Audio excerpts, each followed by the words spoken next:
हर बाज की ज़िंदगी में बढ़ती उम्र के मोड़ पर एक ऐसा समय आता है जहां उसके सामने पहले दो रास्ते सरल परंतु समाधान देने वाले होते हैं और वहीं तीसरा रास्ता कठिन और पीड़ा देने वाला होता है। लेकिन बाज पीड़ा चुनता है। हमारी ज़िंदगी में कई ऐसे मौके आते हैं जब हमें परेशानियों का सामना करना पड़ता है।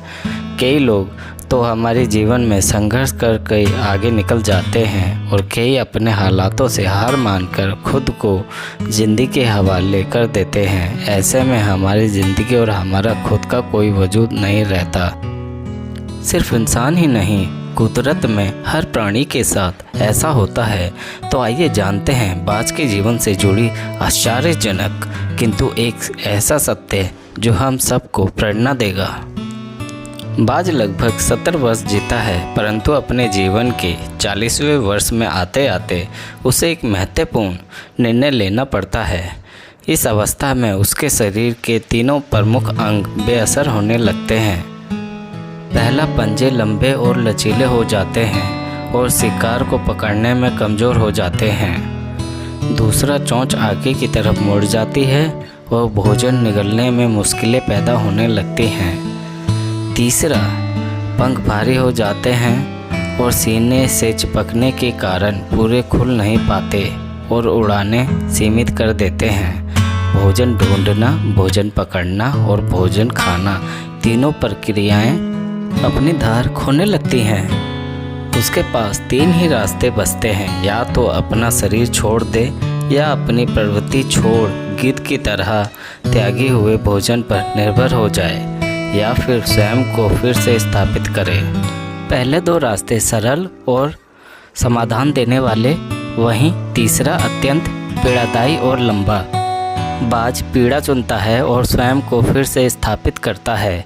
वह किसी ऊंचे पहाड़ पर जाता है, एकांत में अपना घोंसला बनाता है और तब शुरू करता है पूरी प्रक्रिया। सबसे पहले वह अपनी चोंच चट्टान पर मार मार कर तोड़ देता है।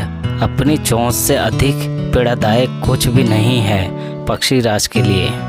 अब वह इंतजार करता है चोंच के फिर से उग आने का और उसके बाद वह अपने पंजे भी उसी प्रकार तोड़ देता है।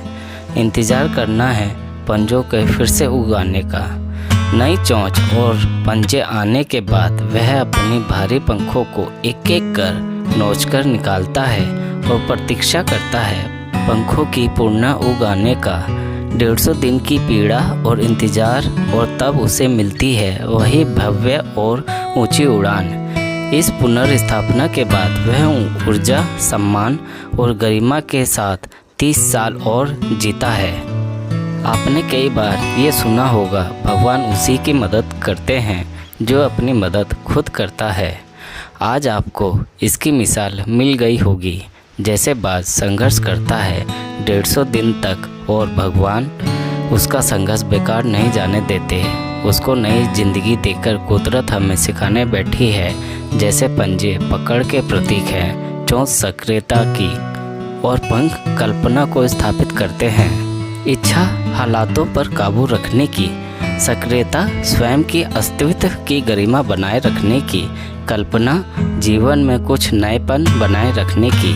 हम में भी 40 तक आते आते इच्छा, सक्रियता और कल्पना तीनों के तीनों निर्बल पड़ने लगते हैं। हमारा अस्तित्व ही ढीला पड़ने लगता है। आधे जीवन में ही जीवन खत्म होने जैसा लगता है। उत्साह, आकांक्षा, ऊर्जा नीचे की ओर जाने लगते हैं। हमारे पास कई विकल्प होते हैं, कुछ सरल तो कुछ पीड़ादायक। हमें भी अपने जीवन की मजबूरियों को त्याग कर काबू दिखाना होगा। बाज के पंजों की तरह हमें भी आलस पैदा करने वाली वक्र मानसिकता को त्याग कर ऊर्जा से भरी सक्रियता दिखानी होगी। बाज की चोंच की तरह हमें भी भूतकाल के जकड़े अस्तित्व के भारीपन को त्याग कर कल्पना की आज़ाद उड़ानें भरनी होगी। बाज की पंखों की तरह 150 दिन ना सही 1 माह ही बिताया जाए स्वयं को दोबारा स्थापित करने में। जो शरीर और मन से चिपका हुआ है उसे तोड़ने और नोचने में पीड़ा तो होगी। बाज तब उड़ानें भरने को तैयार होंगे। इस बार उड़ानें ऊंची होगी, अनुभवी होगी और अनंत की ओर जाएगी। जीत तक जंग जारी रहेगी। दोस्तों, उम्मीद करता हूँ आपको ये प्रेरणादायक स्टोरी अच्छी लगी होगी। अच्छी लगी हो तो सपोर्ट ज़रूर कीजिएगा। धन्यवाद।